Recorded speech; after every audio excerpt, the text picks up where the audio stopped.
Chapitre 6. La prédestination. La controverse théologique sur la prédestination a causé une grande confusion dans la vie religieuse de nombreuses personnes.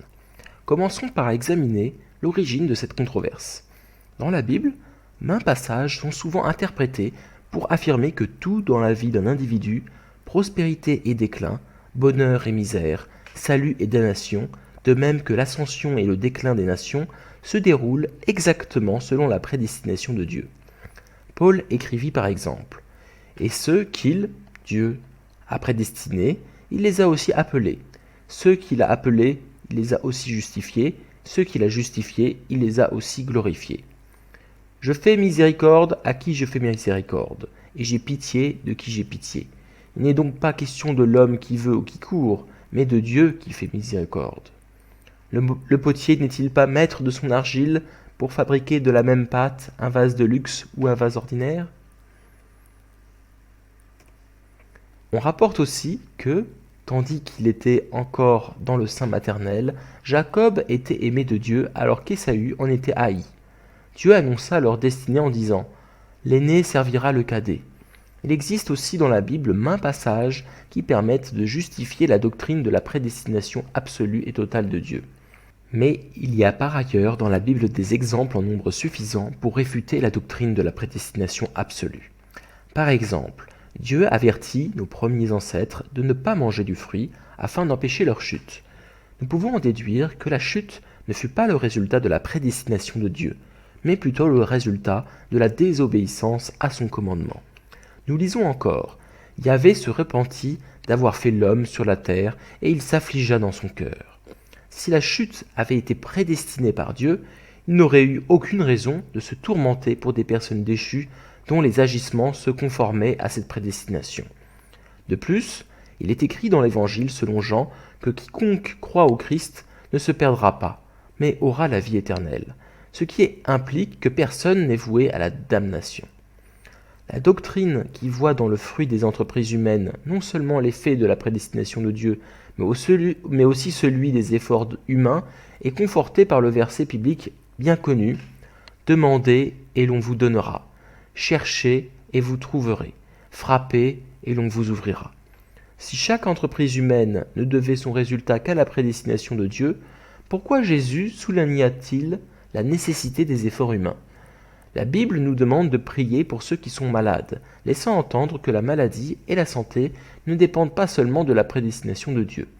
Si tout était le fait d'un sort inéluctable, prédestiné par Dieu, nos suppliques pleines de larmes seraient sans effet.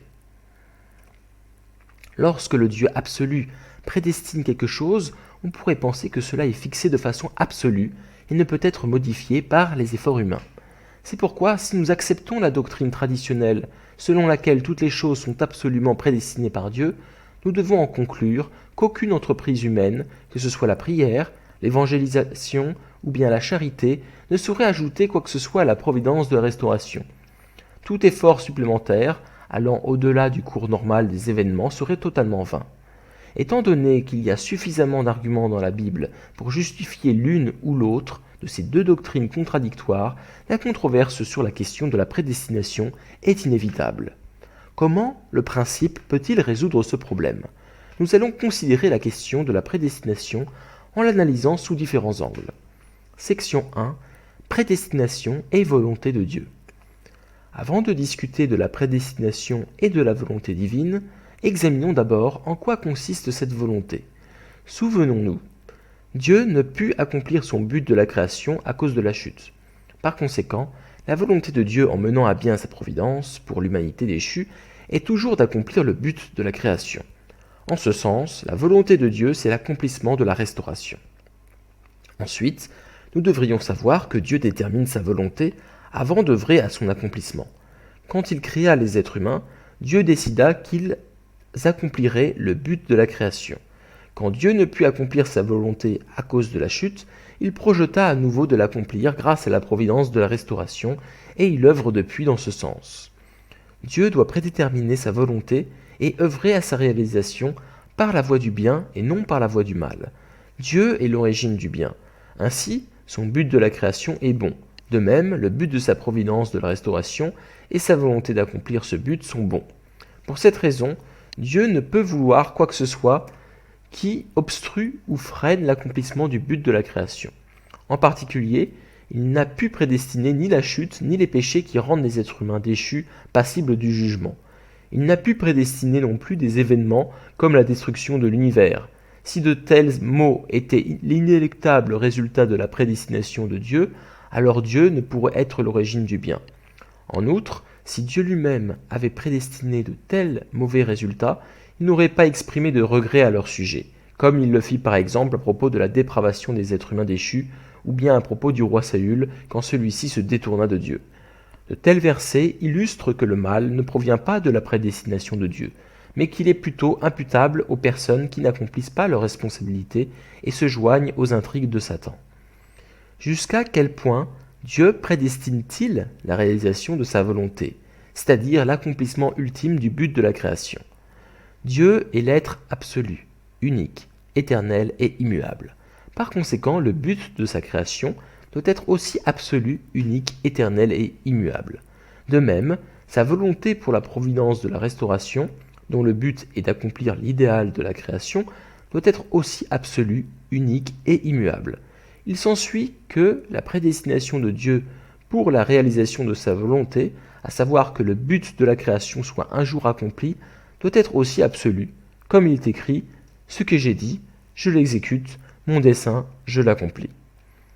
Puisque Dieu prédestine la réalisation de sa volonté de façon absolue, si la personne qui a été choisie pour l'accomplir échoue, Dieu doit continuer à mener à bien sa providence jusqu'à son accomplissement, même si cela le contraint à choisir une autre personne pour assumer la mission. Par exemple, Dieu voulait que son but de la création s'accomplisse à travers Adam.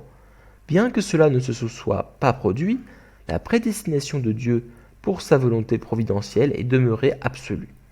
Aussi a-t-il envoyé Jésus en tant que deuxième Adam, et tenté d'accomplir sa volonté à travers lui. Quand Jésus, lui aussi, ne put réaliser entièrement sa volonté à cause de l'incrédulité du peuple juif, il promit qu'il reviendrait l'accomplir absolument.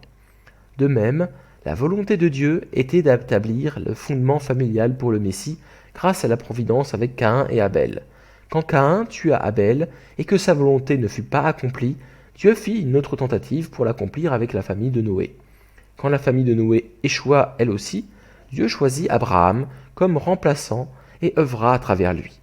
Nous voyons aussi cela dans les missions des individus. Après avoir tenté d'accomplir sa volonté à travers Abel, Dieu essaya de remédier à son échec en choisissant Seth pour le remplacer. Dieu tenta d'accomplir sa volonté restée inachevée avec Moïse en choisissant Josué à sa place. Quand la volonté de Dieu pour Judas Iscariote ne put être réalisée en raison de sa trahison, Dieu fit une deuxième tentative en choisissant Matthias pour le remplacer.